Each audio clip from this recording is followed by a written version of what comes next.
Hello everyone, welcome to competition Guru Chandigarh. Competition Guru Chandigarh पूरे India का एकमात्र ऐसा इंस्टीट्यूट है जहां पर आपको एक ही जगह पर सभी गवर्नमेंट एग्जाम्स की तैयारी करने का मौका मिलता है। दोस्तों, हमारे यहाँ पर आपके लिए दोनों मोड अवेलेबल हैं, ऑनलाइन और ऑफलाइन। तो जो भी मोड आपके लिए कंफर्टेबल है, आप उसी मोड में अपने आप को एनरोल करके आपका अपना जो गवर्नमेंट जॉब पाने का सपना है वो पूरा कर सकते हैं। ऑनलाइन ऑफलाइन क्लासेस के साथ साथ आपको जो यहाँ पर मिलता है वो है आपका रिकॉर्डेड लेक्चर्स, स्टडी मटेरियल्स और टाइमली अपने आप को इवेल्युएट करने के लिए मॉक टेस्ट प्रोवाइड करवाए जाते हैं, जिससे कि आप अपना समय समय पर मूल्यांकन कर सकते हैं। तो दोस्तों, बिना कोई देरी किए आप अपने आप को एनरोल करें और आपका अपना जो गवर्नमेंट जॉब पाने का सपना है वो पूरा करें। आज इस वीडियो में हम आपके लिए लेके आए हैं कि जो चंडीगढ़ एजुकेशन डिपार्टमेंट है उसने अभी पोस्ट निकाली है और उसमें इंग्लिश की जो पोस्ट है वो 23 है। दोस्तों, ये आपके पास गोल्डन चांस है। अगर आप चाहते हैं, आपका सपना है कि आप चंडीगढ़ के अंदर आप इंग्लिश पीजीटी के तौर पे काम करें, तो ये आपके लिए बहुत ही गोल्डन चांस है। और अभी इस वीडियो में जो हम डिस्कस करने वाले हैं वो इसका पहले वीडियो में हमने देखा था सिलेबस क्या है। आज हम आपके लिए एक डेमो क्लास इसमें लेकर के आए हैं। तो दोस्तों, इससे पहले कि मैं डेमो क्लास स्टार्ट करूं, आपको एक बात बता देना चाहता हूं कि कंपटीशन गुरु आपको स्टडी मटेरियल प्रोवाइड करवाता है। पीजीटी का जो स्टडी मटेरियल है, जो बुक्स है, वो आपको मार्केट में कहीं नहीं मिलेगी। केवल कंपटीशन गुरु ही है जो आपको वो स्पेसिफिक जो स्टडी मटेरियल है वो प्रोवाइड करवाता है। जब आप लिटरेचर पढ़ने बैठते हो तो आपके सामने बहुत सारे क्वेश्चंस होते हैं, आपके सामने एक बहुत बड़ा मटेरियल होता है, आपको ये समझ में नहीं आता कि क्या चीज़ पढ़ें और क्या चीज़ छोड़ें। तो कोचिंग लेने का, चाहे वो ऑनलाइन हो चाहे वो ऑफलाइन हो, और स्टडी मटेरियल परचेज करने का आपको यही बेनिफिट होने वाला है कि आपको इतना जो वास्ट लिटरेचर है उसमें से पढ़ना क्या है एग्जाम के लिए, वो आपको यहाँ पर सीखने को मिलता है। तो दोस्तों, चलिए अब हम ये वीडियो स्टार्ट करने वाले हैं जिसमें आपको जॉन कीट्स के बारे में बताया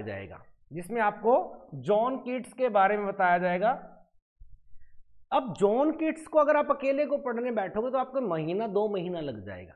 बट जो पीजीटी लेवल पर पूछा जाना चाहिए, जो चीज़ और आपको लिए बहुत ज़्यादा ज़रूरी है जॉन कीट्स के बारे में जानना, उन बातों के बारे में आज हम डिस्कस करेंगे। देखिए, इनका जो जन्म है वो 31 अक्टूबर 1795 को हुआ था। उसके बाद इनकी जो डेथ है वो 23 फरवरी 1821 को हुई थी। चलिए अब कुछ फैक्ट्स के बारे में जानते हैं जॉन कीट्स के बारे में। जो कीट्स थे वो the son of livery stable keeper in Finsbury pavement. He was born prematurely, वो प्रीमैच्योरली पैदा हो गए थे। He lost his father at the age of 9 and mother at the age of 15। तो जब वो 9 साल के थे तब उनके फादर की डेथ हो गई थी, और जब वो 15 साल के हुए तो उन्होंने अपनी मदर को भी खो दिया था। उसके बाद देखिए, उन्होंने वहाँ पे एक अप्रेंटिस के तौर पर काम किया एक सर्जन के यहाँ पे, जिसका नाम था हेमंड। जो हेमंड नाम के सर्जन थे उसके यहाँ पर इन्होंने एक अप्रेंटिस के तौर पे भी काम किया। लेटर क्या होता है कि जो चार्ल्स कॉवडेन क्लार्क है, the son of his tutor, जो उनके ट्यूटर का सन था, अराउज हिज लिटरेरी टैलेंट। उसने क्या किया, उनके अंदर जो लिटरेरी टैलेंट था उसको बाहर निकाला, उसको समझा। Like Shakespeare, Keats also new small Latin and less Greek, and his earliest attempt at verse is the imitation of Spenser 1813। उन्हें टोटल लगभग 61 सोनेट लिखे। बाद में उनको फैनी ब्राउन नाम की लड़की से जो प्यार हो गया, whom encouraged him in the beginning, जिसने बाद में जो है क्या किया, पहले तो शुरू में उनको काफ़ी एनकरेज किया लेकिन बाद में उनको अकेला छोड़ करके चले गई, और इस चीज़ का बहुत ही बुरा प्रभाव पड़ा था जॉन कीट्स के दिमाग पर। चलिए अब जानते हैं कि उनके फेमस वर्क्स कौन कौन से हैं। देखो, इन्होंने पोएम लिखी थी 1817 में, एंडीम्यून, जो कि बहुत ही फेमस है। जॉन कीट्स का जो वर्क है एक पोएटिक रोमांस है, 1818 में इन्होंने लिखा था, और थॉमस चैटर्टन को इन्होंने डेडिकेट किया था। फिर उन्होंने लिखा Lamia Isabella, the eve of Saint Agnes and other poems 1820 में। हाइपेरियन, ओड्स, ये सारे के सारे जो वर्क्स हैं वो काफ़ी फेमस हैं। फिर से मैं बात बता रहा हूँ, कोचिंग लेने का आपका फ़ायदा यही है कि आपको क्या पढ़ना है, क्या आपके लिए बहुत ही ज़्यादा ज़रूरी है जानना, उन्हीं सब चीज़ों को यहाँ पर डिस्कस किया जाता है। देखो इनका जो पॉपुलर सोनेट्स है, पहला तो है on first looking into Chapman's Homer when I have fears that I may cease to be bright stars. उसके बाद देखिए इनके जो ओड्स हैं मेन वो कौन कौन से हैं, टू फैंसी है, टू साइकी है, टू मेलनकली है, टू ऑटम है, टू इंडोलेंस है, odd on a gracious earn है, और ओड टू नाइटिंगेल, इनके फेमस ओड्स रहे हैं। उसके बाद देखिए इनकी जो फेमस वर्क्स हैं उनसे हम आपको एक्वेंटेंस करवाते हैं। उसमें सबसे पहले है एंडीमियोन। देखो जो एंडीमियोन है जॉन कीट्स की एक लॉन्ग नारेटिव पोएम है जिसकी 4 वॉल्यूम्स हैं, और ये लिखी गई थी 1817 में, लेकिन पब्लिश इसको 1818 में किया गया था, और इन्होंने इसको डेडिकेट किया था थॉमस चैटरटन को, और इसको लिखा गया है हीरोइक कपलेट में। किसमें लिखा गया है, हीरोइक कपलेट में। It deals with the Greek myth of love Cynthia for Endymion. देखो जो ग्रीक मिथ है, जो ग्रीक के अंदर कहानी है, इसकी सिंथिया का जो लव था एंडीमियोन के लिए, उसके बारे में ये है। सिंथिया जो है क्या है, मून गॉडेस है, और एंडीमियोन एक ग्रीक यूथ है। Keats turn this myth into allegory. उन्होंने क्या किया, इस मिथ को एलिगरी में जो है उसको क्या कर दिया, टर्न कर दिया। This poem does not show maturity. इस पोएम के अंदर मैच्योरिटी नहीं है। It has a rich and suggestive beauty. It opens with the famous line. कौन सी फेमस लाइन है वो, a thing of beauty is a joy for ever, it's loveliness increases. The first book describe the festival of God pan on mount litmus. Mount litmus के ऊपर जो God pan थे उनके लिए जो फेस्टिवल मनाया जाता है पहली बुक में, उसको बताया गया। The second book describe Endymion's wandering in search of his true love. Second book में क्या बताया कि जो एंडीमियोन नाम का एक सीफर्ड है इसके अंदर, वो अपने ट्रू लव की सर्च में इधर उधर घूमता रहता है, भटकता रहता है।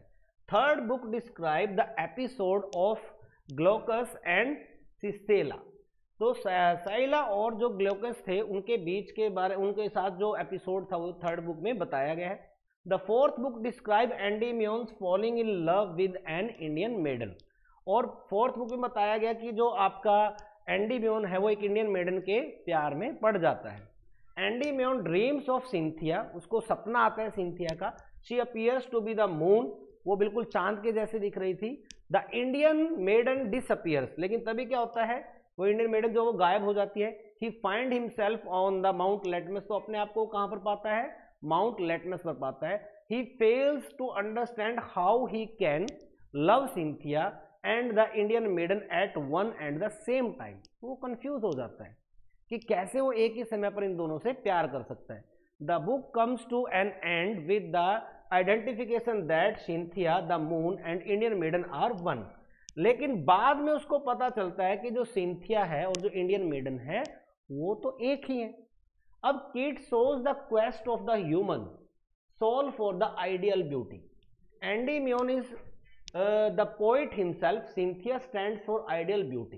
देखो जो एंडीमियोन है वो तो पोइट के लिए स्टैंड करता है, और जो सिंथिया है वो आइडियल ब्यूटी के लिए स्टैंड करती है। The moon is the manifestation of the beauty in nature. The Indian maiden stands for womanhood. Keats' art is Gothic. He does not have the simplicity and artistic control of the Greeks. The lover is weak. The diction is marred by fantastic and tasteless coinages. There are too many archaism and arbitrary verbal forms in the book, जैसे कि hymn to pen and roundelay or sorrow. 24-line poem in a trochaic tetrameter are in this poem. तो ये जाना हमने जो famous poem थी John Keats की Endymion, उसके बारे में। फिर नेक्स्ट है Isabella.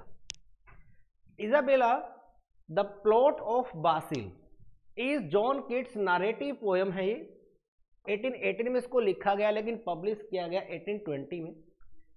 It's story is from Boccaccio's Decameron the story is of a maiden who is in love with humble youth लोरजेनो। एक मेडन की कहानी है जो कि लोरजेनो नाम के एक हम्बल यंग बॉय के साथ प्यार में पड़ जाती है। The youth is in service of her merchant brothers.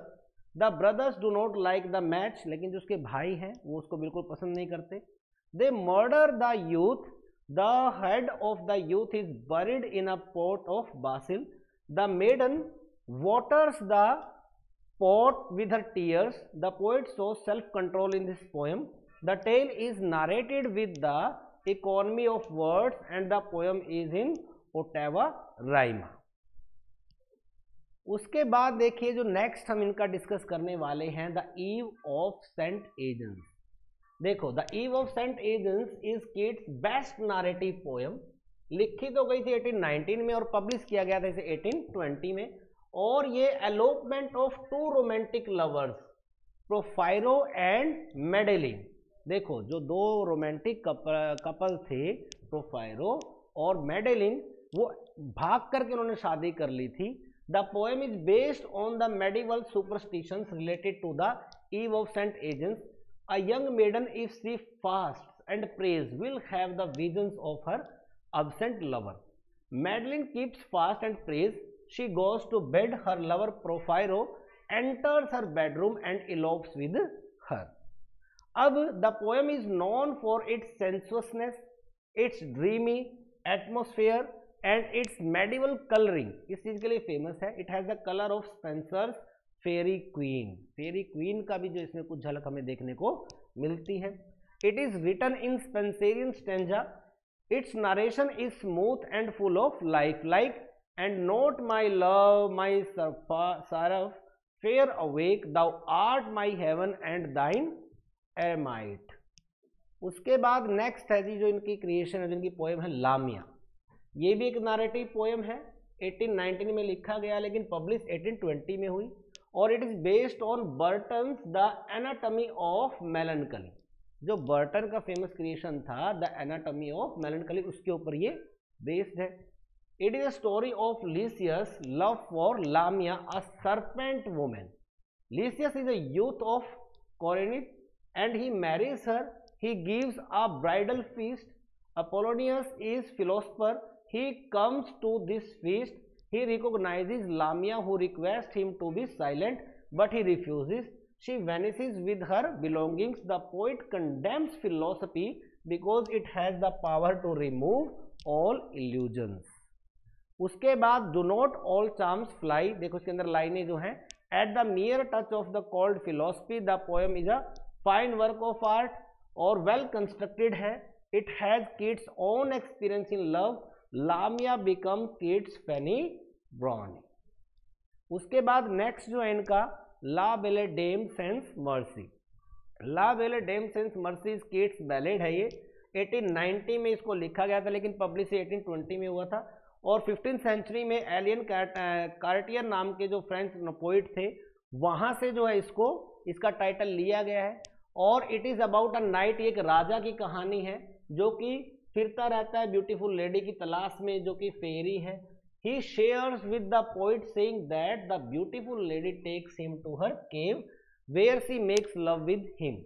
At night he dreams the pale warriors and kings warn him that he is in the power of the beautiful lady without mercy. कहते हैं भी तुम ऐसी औरत के चंगुल में फंस गए हो जिसके अंदर कोई मर्सी नहीं है। He wakes up, he does not find the lady. Since then he has been searching for the lady. The poem is autobiographical and it shows kids' own love for Fanny Brawny, and it has the medieval atmosphere of magic and mystery as well. It shows the poet's mastery over the ballad stanza. The question answer technique is unique. The diction is simple. It shows a fusion of sound and sense. चलिए दोस्तों, अब चलते हैं next उस पे ode to indolence. जो ode to indolence है ये किड्स का ओड है, expresses a mood of absolute lethargy. It is written 1819. 3 figures passes and repasses before the poet who fails to recognize them. When these figures appear for the third time, he recognizes them to be love, ambition and poetry. And but he is in mood of lethargy. He wishes that I may never know how change the moons or hear the voice of busy senses. उसके बाद देखो, जब वो figure जिनके लिए वो search में था, जब वो फोर्थ टाइम में उसके सामने आते हैं तो क्या करता है, wishes them to go and never to return. तो क्या चाहता है कि वो सारे के सारे चले जाए और कभी वापस ना आए. Indolence is better than love, ambitions और पोएट्री. The poem is known for the music, melody, word pictures and well chiselled language. जिस तरीके से लैंग्वेज का यूज किया गया है वो उस चीज के लिए बहुत फेमस है. फिर उन्होंने एक ओड लिखा था, ode to Psyche. Ode to Psyche is Keats's ode which is based on the legends of Psyche told by the Apuleius in the golden age. It is written in 1819. Psyche is a symbol of the purification of human soul through love and suffering. The poet regrets that she has no temple. किसका कोई temple ही नहीं है. He promises to be her priest. वो कहता है कि मैं इसका साइकी का जो है प्रिस्ट बनूंगा, पुजारी बनूंगा. He will build a temple for her in some untrodden region, जहां पर कोई नहीं जाता है उसके दिमाग के अंदर. The poem is the most pictorial and it is known for kids Hellenism.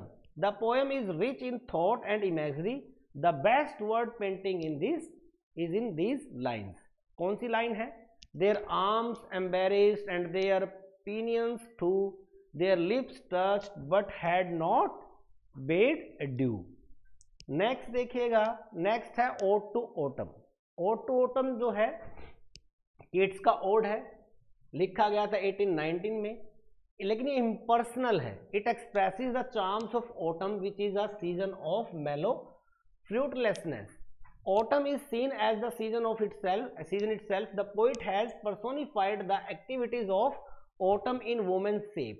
वो क्या करता है, autumn की जो एक्टिविटी है उसको एक woman shape में जो है वो क्या करता है, डिस्क्राइब करता है. She is known as the harvester, the reaper, the gleaner and the cedar maker. The poet regrets and asks, where are the songs of the spring?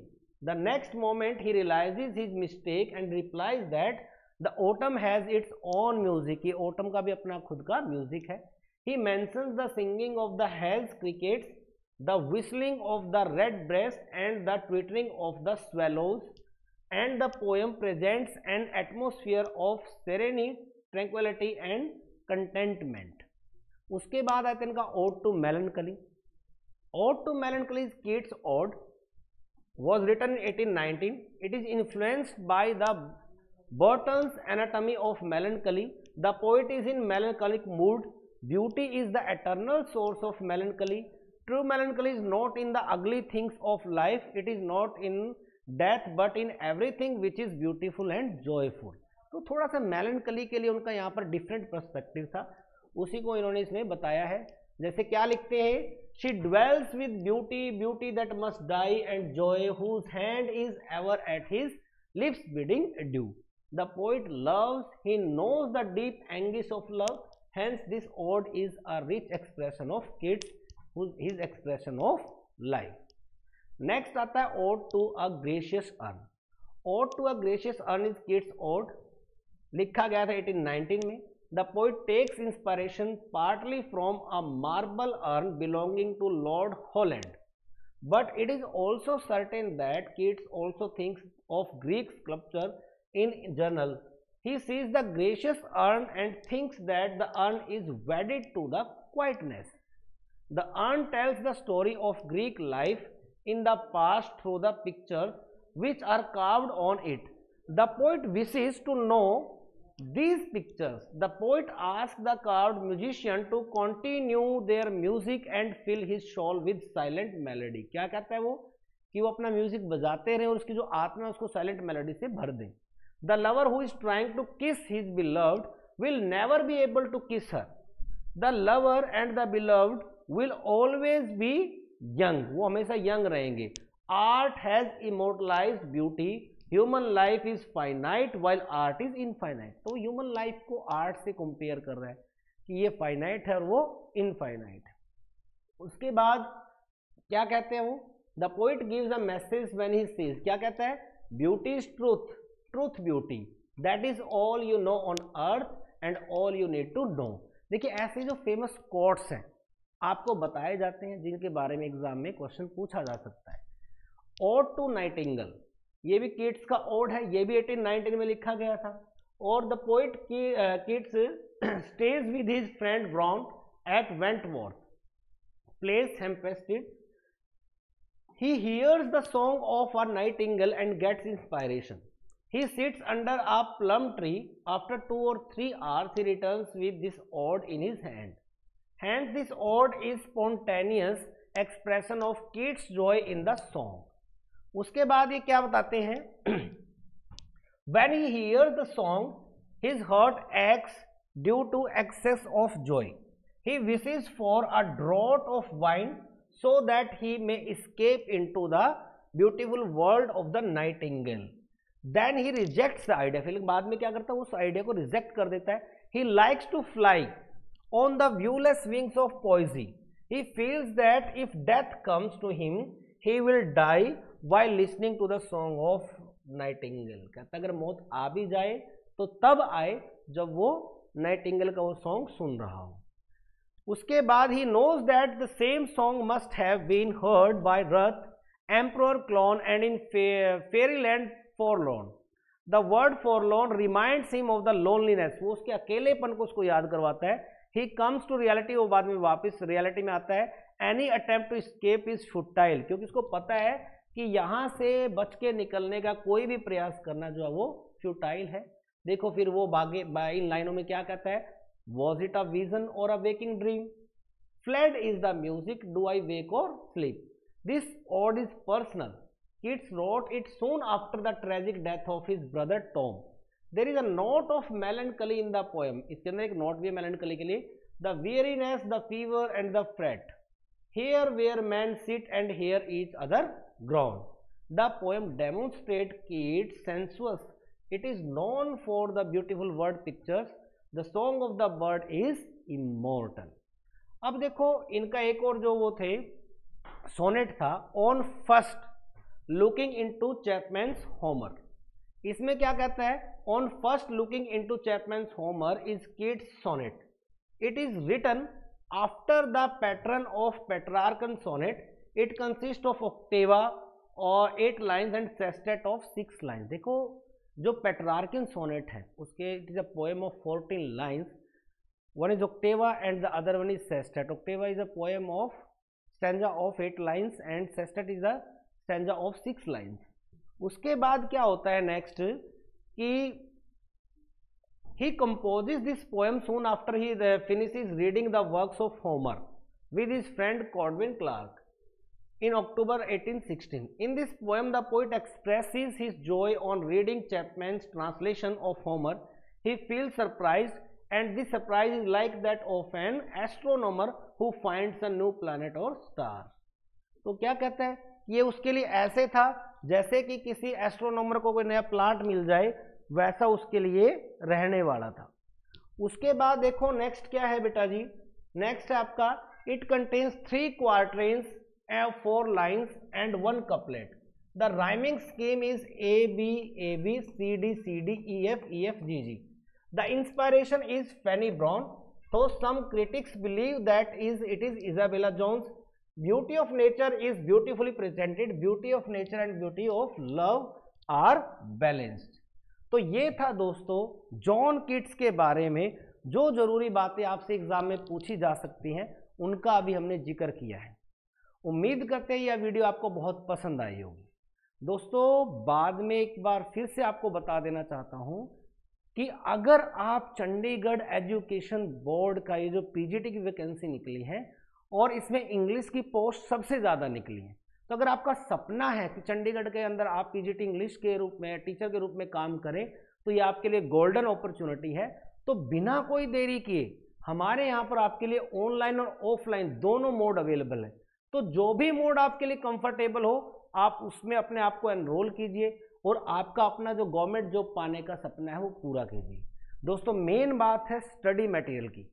PGT की बुक्स आपको मार्केट में कहीं नहीं मिलेगी, वो सिर्फ और सिर्फ आपको कंपटीशन गुरु चंडीगढ़ जो वो प्रोवाइड करवाता है।